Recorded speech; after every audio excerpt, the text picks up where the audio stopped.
الحمد لله وكفى وسلام على عباده الذين اصطفى أما بعد أعوذ بالله من الشيطان الرجيم بسم الله الرحمن الرحيم ألف لام ميم ذلك الكتاب لا ريب فيه هدى للمتقين سبحان ربك رب العزة عما يصفون وسلام على المرسلين والحمد لله رب العالمين اللهم صل على سيدنا محمد وعلى آل سيدنا محمد وبارك وسلم. قرآن مجید فرقان حمید اللہ رب العزت کا کلام ہے. یہ اللہ کا پیغام ہے، انسانیت کے نام ہے. یہ کتاب ہدایت ہے. جو انسان اس کتاب کو پڑھے گا وہ ہدایت پائے گا. اللہ نے اس کتاب کو بھیجا اسی لیے ہے کہ گمراہ لوگ سیدھے راستے پہ آ جائیں، بھولے بھٹکے اپنے اللہ تک پہنچ جائیں، جو کار مذلت میں پڑے ہوئے ہوں وہ اوج ثریا پہ پہنچ جائیں. ہماری نظر بس پہ پڑتی ہے، ہم سمجھتے ہیں کہ یہ سواریوں کو ایک شہر سے دوسرے شہر تک پہنچاتی ہے. ہماری نظر ٹرک پہ پڑتی ہے، ہم سمجھتے ہیں یہ سامان کو ایک شہر سے دوسرے شہر تک پہنچاتے ہیں. جب ہماری نظر کرین پر پڑتی ہے تو ہم سوچتے ہیں یہ زمین پہ پڑی ہوئی چیز کو اونچی جگہ پر اٹھا کر پہنچا دیتی ہے. قرآن مجید اللہ کی وہ کتاب ہے جو زمین پہ گرے ہوئے انسان کو عرش تک پہنچا دیتی ہے، اوج ثریا پہ پہنچا دیتی ہے. یہ کتاب ہدایت ہے، یہ دستور حیات ہے، یہ منشور حیات ہے، بلکہ سچ بات کہوں یہ انسانیت کے لیے آب حیات ہے. اللہ نے اس کتاب کو بھیجا اسی لیے ہے. ان اللہ یرفع بہذا الکتاب اقواما، اللہ تعالیٰ اس کتاب کے ذریعے سے قوموں کو بلندی عطا فرماتے ہیں. یہ کلام اللہ بھی ہے اور کتاب اللہ بھی ہے. جیسے آپ کے پاس ایک ٹیکسٹ میسج آتا ہے لکھا ہوا، وہ ٹیکسٹ میسج ہوتا ہے. اس میں اور وائس میسج کے اندر فرق ہوتا ہے. وائس میسج کے اندر بندے کی آواز ہوتی ہے. تو پہلے جو کتابیں آسمان سے اتری وہ اللہ کی کتابیں تھیں، لیکن قرآن مجید اللہ کا کلام ہے، کلام اللہ. حدیث پاک میں ہے تبرک بالقرآن فإنہ کلام اللہ، قرآن سے برکت حاصل کرو، یہ اللہ کا کلام ہے. چنانچہ ایک بادشاہ گزرا ہے نوشیرواں، اس کے دروازے پر ایک دیہاتی آدمی آ گیا، عربی تھا. دربار نے پوچھا بھائی تم کون ہو؟ کہتا ہے جی میں ایک عام عرب ہوں، بادشاہ سے ملنا چاہتا ہوں، میری کوئی اوقات نہیں، حیثیت نہیں ہے. تو اس نے بادشاہ کے پاس بھیج دیا. اب تھوڑی دیر بادشاہ نے اس کے حلم کلامی کی تو بادشاہ نے اس سے پوچھا بھائی تم کون ہو؟ کہنے لگا جی میں سید العرب ہوں، عربوں کا سردار ہوں. تو بادشاہ بڑا حیران ہوا کہ دربار نے تو مجھے رپورٹ دی تھی کہ یہ ایک عام عرب ہے اور یہ کہتا ہے کہ میں عربوں کا سردار ہوں. تو بادشاہ نے اس سے وضاحت طلب کی، بھئی پہلے تیرا بیان یہ تھا اور اب تیرا بیان یہ ہے. اس نے کہا بادشاہ سلامت بالکل ٹھیک، جب میں آیا تھا تو ایک عام عرب تھا، پھر مجھے آپ کے ساتھ ہم کلامی کا شرف مل گیا، اب میں عام عرب نہیں رہا، اب میں عربوں کا سردار بن گیا ہوں. ایک عام آدمی اگر بادشاہ کے ساتھ ہم کلامی کر لیتا ہے وہ سمجھتا ہے کہ میرا مقام اتنا بڑھ گیا، اور قرآن مجید تو اللہ کے ساتھ ہم کلامی ہے. حدیث پاک میں ہے نبی اسلام نے فرمایا جب کوئی بندہ پڑھتا ہے الحمدللہ رب العالمین، اللہ تعالیٰ اس کا جواب دیتے ہیں حمدنی عبدی. پھر بندہ پڑھتا ہے الرحمن الرحیم، اگلی آیت اللہ اس کا بھی جواب دیتے ہیں. پھر تیسری آیت، یعنی جیسے ٹیلی فون پہ آپ بات کرتے ہیں آگے دوسرا بندہ بات کرتا ہے تو ہم کلامی ہو رہی ہوتی ہے. بالکل اسی طرح جو بندہ قرآن مجید پڑھ رہا ہوتا ہے یہ بھی پڑھ رہا ہوتا ہے، اس کے جواب میں اللہ بھی ہم کلامی فرما رہے ہوتے ہیں. تو اللہ رب العزت سے ہم کلامی کتنا بڑا مقام ہے بندے کا. یہ وہ نعمت ہے جو فرشتوں کو حاصل نہیں ہے. فرشتے قرآن مجید سن کے سمجھ سکتے ہیں، پڑھ نہیں سکتے. فرشتوں میں سے صرف اللہ نے جبریل علیہ السلام کو یہ صفت دی کہ نبی علیہ السلام کے ساتھ دور کیا کرتے تھے. اسی لیے حدیث پاک میں آتا ہے کہ جہاں کوئی بندہ قرآن پڑھتا ہے تو فرشتے بھاگ کے آتے ہیں، آؤ آؤ دیکھو اللہ کا کلام پڑھا جا رہا ہے، اور اس کے قریب ہجوم لگ جاتا ہے فرشتوں کا. اور فرشتے اس کے قریب ہوتے ہوتے حدیث پاک میں آتا ہے کہ قرآن پڑھنے والے بندے کے ہونٹوں پر اپنے ہونٹ رکھ دیتے ہیں. یعنی آسان لفظوں میں کہیں کہ اس کے ہونٹوں کو کس کرتے ہیں، اس کے ہونٹوں کو چوم لیتے ہیں کہ یہ کیسا خوش نصیب بندہ ہے، اس کے ہونٹوں سے اللہ کا کلام نکل رہا ہے. فرشتے ہونٹوں کو بوسہ دیتے ہیں. اور ایک حدیث پاک میں آتا ہے کہ لوگ گانا گانے والی عورت کے گانے کو اتنا غور سے نہیں سنتے جتنا غور سے اللہ کسی بندے کے پڑھے ہوئے قرآن کو سن رہے ہوتے ہیں. اللہ اکبر کبیرہ، ہم قرآن مجید پڑھیں اور اللہ رب العزت غور سے سنیں، اس سے بڑا مرتبہ اور کیا ہو سکتا ہے. سبحان اللہ.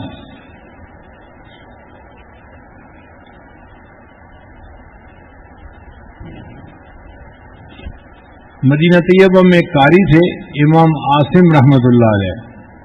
ان کے منہ سے بہت خوشبو آتی تھی. لوگ سمجھتے تھے منہ میں الائچی رکھتے ہیں یا کوئی اور چیز جس کی وجہ سے خوشبو آتی ہے. اب ایک دن ایک شاگرد تھا، وہ پیچھے پڑ گیا.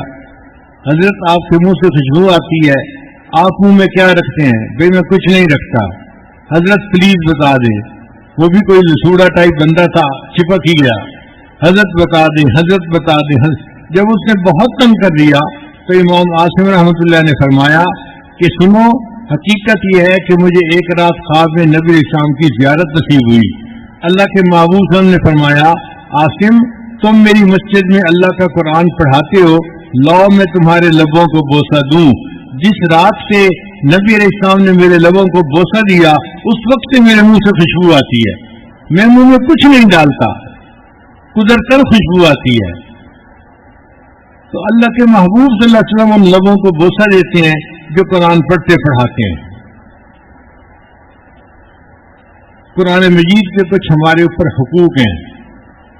ان میں پہلا حق ہے قرآن مجید کے اوپر ایمان لانا کہ یہ اللہ کا کلام ہے، اللہ کی کتاب ہے اور اللہ کی آخری کتاب ہے، اور یہ 30 پاروں پر مشتمل کتاب ہے. اس کتاب کے اندر نہ کوئی رد و بدل ہو سکتی ہے، نہ کوئی تحریف ہو سکتی ہے. کسی نے اس کے اندر کوئی تبدیلی نہیں کی. جو قرآن ہمارے مجید ہے پاس ہے، یہ وہی قرآن مجید ہے جو نبی علیہ الصلوۃ والسلام کے پاس تھا، بغیر کسی تبدیلی کے. یہ آج تک دنیا میں محفوظ موجود ہے، اس لیے کہ اس کی حفاظت کا ذمہ اللہ نے لیا ہے. قرآن مجید کی حفاظت کا ذمہ اللہ رب العزت نے خود لیا ہے. انا نحن نزلنا الذکر وانا لہ لحافظون. اس کتاب کو ہم نے ہی نازل کیا اور اس کی حفاظت کے ہم ہی ذمہ دار ہیں. جب اللہ اس کی حفاظت کا ذمہ لے رہے ہیں تو اب بتائیے اس میں کوئی تحریف ہو سکتی ہے؟ ممکن ہی نہیں ہے. لہذا یہ قرآن مجید محفوظ کتاب ہے جو نبی علیہ السلام کے زمانے سے لے کر آج تک دنیا میں محفوظ چلی آ رہی ہے. قرآن مجید کا دوسرا حق ہے اس کی تلاوت کرنا. ہر مسلمان پر یہ حق ہے کہ وہ سال میں 2 مرتبہ قرآن مجید کو پورا مکمل پڑھے، الف لام سے لے کر الف لام میم سے لے کر والناس تک. 2 مرتبہ پورے سال میں پڑھنا یہ قرآن مجید کا حق ہے. اگر کوئی بندہ نہیں پڑھے گا اس سے قیامت کے دن سوال کیا جائے گا.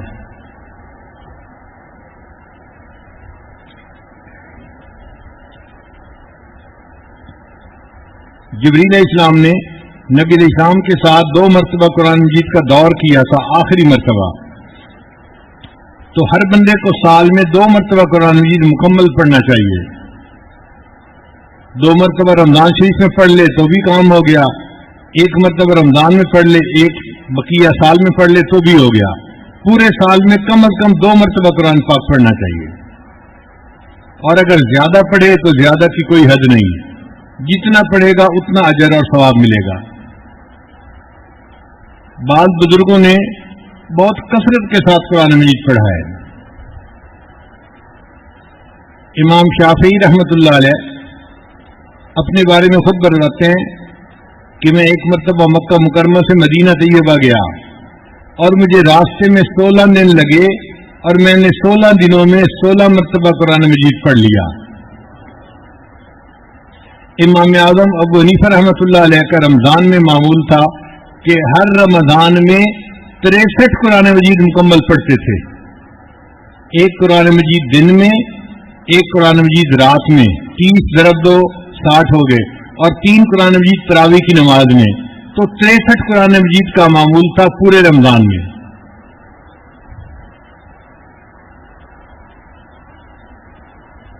الحمدللہ ہمارے اس مجمع میں کئی ایسے بھی علماء طلباء ہیں جو اپنے حالات کا خط مجھے لکھتے ہیں۔ انہوں نے مجھے اس مرتبہ بھی لکھا، ہمارا جی روزانہ ایک قرآن مجید پڑھنے کا معمول ہے۔ وہ زندہ موجود ہیں اس وقت، ایک قرآن مجید روز اس رمضان میں پڑھتے رہے، الحمدللہ ثم الحمدللہ۔ اور 10 پارے 15 پارے روز پڑھنا، یہ تو بہت لوگوں نے اپنے حالات میں لکھا کہ ہمارا روز کا معمول 15 پارے کا ہے، 20 پارے کا ہے، 10 پارے کا ہے۔ یہ خوش نصیبی ہے انسان جتنا قرآن مجید پڑھے۔ اور ایک بات ذہن میں رکھیے کہ جتنا دل صاف ہوگا اتنا قرآن مجید زیادہ پڑھنے کو دل کرے گا۔ جیسے اچھا کھانا ہوتا ہے نا، تو جو کھانے کے شوقین ہوتے ہیں ان کا جی نہیں بھرتا، اسی طرح قرآن مجید ایسی کتاب ہے، اس کے پڑھنے سے پڑھنے والے کا دل نہیں بھرتا، اور دل چاہتا ہے پڑھوں اور پڑھوں۔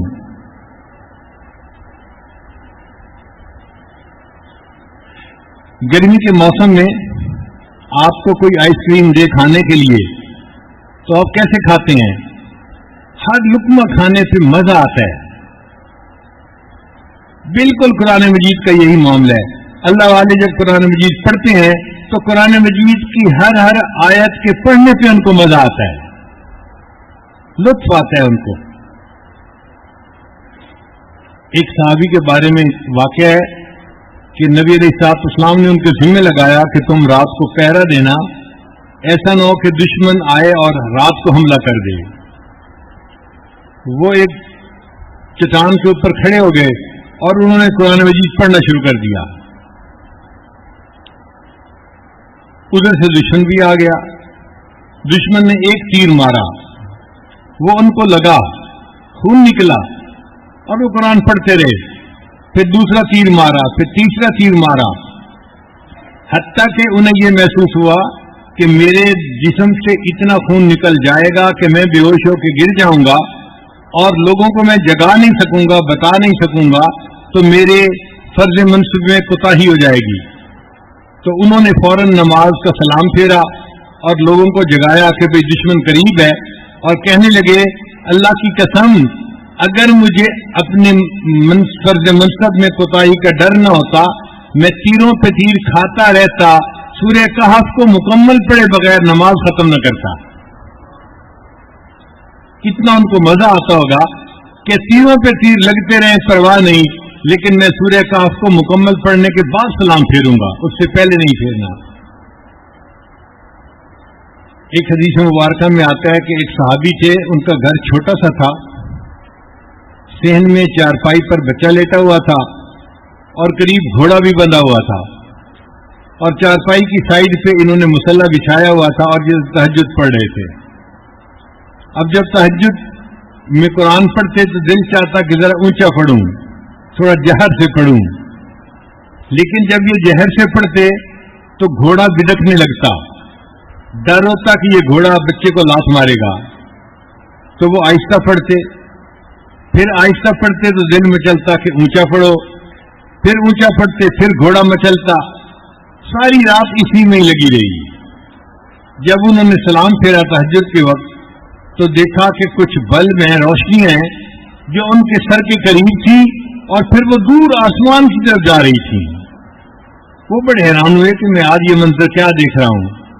صبح نبی علیہ السلام کی خدمت میں حاضر ہوئے اے اللہ کے حبیب صلی اللہ علیہ وسلم، آج رات میرے ساتھ یہ معاملہ ہوا کہ میں نے کچھ روشنیوں کو دیکھا جو مجھ سے دور آسمان کی طرف جا رہی تھیں۔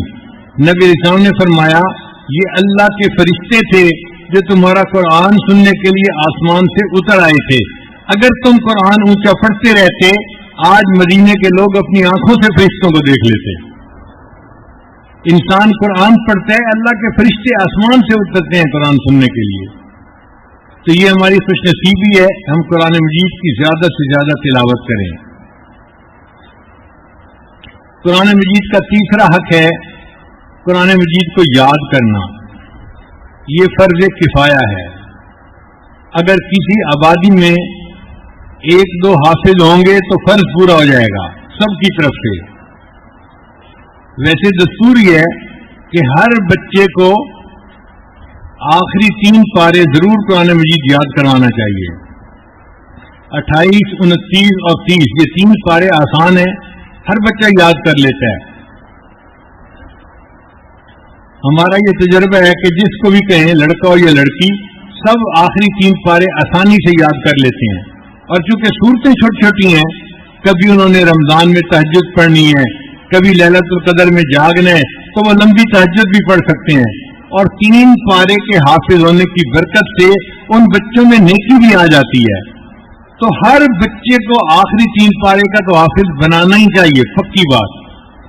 جب وہ 3 پارے کا حافظ بن جائے پھر ٹیچر پیرنٹ میٹنگ کال کرنی چاہیے، ماں باپ بھی ہوں، استاد بھی ہوں اور وہ لڑکا بھی ہو۔ اب سب میٹنگ کریں، لڑکے سے پوچھیں بھائی آپ نے 3 پارے یاد کر لیے، کیا آپ بقیہ قرآن پاک بھی یاد کر لیں گے؟ اور لڑکا سینے پہ ہاتھ لا کے کہے ہاں میں ضرور حافظ بنوں گا، اس کے اندر ایک جذبہ ہو، ایک شوق ہو۔ اور ماں باپ کہے جی کہ ہاں ہم بھی تیار ہیں، اور ٹیچر کہے جی لڑکا بڑا عقل مند ہے، اس نے اچھے یاد کر لیے ہیں 3 پارے، یہ باقی بھی یاد کر لے گا۔ جب تینوں متفق ہو جائیں اس بچے کو تیسرے آگے پورا قرآن یاد کرنے کے لیے آپ بٹھا دیں، وہ بچہ 2 سال کے اندر پورے قرآن پاک کا حافظ بن جائے گا۔ اور اگر بچے کا اپنا موڈ حافظ بننے کا نہیں، اس کو مت قرآن پاک کا حافظ بننے کے لیے بٹھائیں۔ لوگ اپنے شوق میں بچے کو حافظ بناتے بناتے اس کو بددین بنا دیتے ہیں۔ اوپر سے وہ بچہ حافظ بن رہا ہوتا ہے، اندر سے بددین بن رہا ہوتا ہے، چونکہ اس کے دل میں شوق نہیں ہوتا۔ تو یہ کوئی زبردستی کی بات نہیں ہے، خوشی دیا ونگا، یہ خوشی کی بات ہے۔ جو شوق سے بچہ بننا چاہتا ہے وہ بنے، جو نہیں بن سکتا کوئی بات نہیں، کیونکہ فرض کفایہ ہے، کچھ بچوں کا بننا ضروری ہے۔ ہمارا یہ تجربہ ہے، ایک عام ایوریج آئی کیو لیول کا بچہ 2 سال کے اندر آرام سے قرآن مجید یاد کر لیتا ہے، اور اگر زیادہ ذہین ہو تو 1.5 سال میں بھی یاد کر لیتا ہے، 1 سال میں بھی یاد کر لیتا ہے۔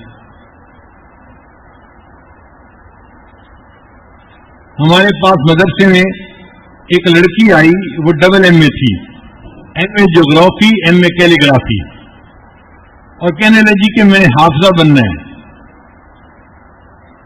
تو مجھے گھر والوں نے پوچھا کہ جی چھوٹی بچیاں حافظ بنتی ہیں، اور یہ تو 26 سال کی 25 سال کی جوان بڑی لڑکی ہے، یہ کیسے بیٹھے گی ان چھوٹی چھوٹی بچیوں کے ساتھ؟ میں نے کہا آپ اس کو ترغیب دیں کہ وہ عالمہ بنے اور بخاری شریف والا کورس پڑھ لے، اس میں بڑی عمر کی بچیاں ہوتی ہیں، ان کے ساتھ بھی آسانی سے ایڈجسٹ ہو جائے گی۔ اس بچی نے جواب دیا جی مجھے شوق ہے حافظہ بننے کا، میں پہلے حافظہ بنوں گی بعد میں عالمہ بھی بنوں گی۔ ہم نے اس کو بٹھا دیا۔ اللہ کی شان دیکھیں جی کہ وہ بچی قرآن مجید یاد کرتی رہی 8 مہینے میں اس نے پورے قرآن مجید کو یاد کر لیا۔ تو 8 مہینے میں قرآن مجید کو یاد کرنے کی بھی مثالیں موجود ہیں، اور اس سے کم وقت میں بھی لوگوں نے یاد کیا۔ چنانچہ ہمارے ایک ساتھی ہیں لاہور کے، جامعہ اشرفیہ سے انہوں نے دور حدیث کیا۔ رمضان سے پہلے کا وقت تھا، وہ روزانہ لاہور سے آتے تھے اور مجھے آ کے کہتے تھے کہ حضرت مجھے سر پہ تیل لگانے کا بہت تجربہ ہے، آپ مجھے 20 منٹ دے دیا کریں، میں آپ کے سر پہ تیل لگا کے چلا جاؤں گا۔ اب مطالعہ کرنے والا بندہ تھکا ہوا تو ہوتا ہی ہے، تو میں اس کو 1-2 دفعہ بلایا تو میں نے محسوس کیا کہ واقعی اس کو بڑا تجربہ ہے۔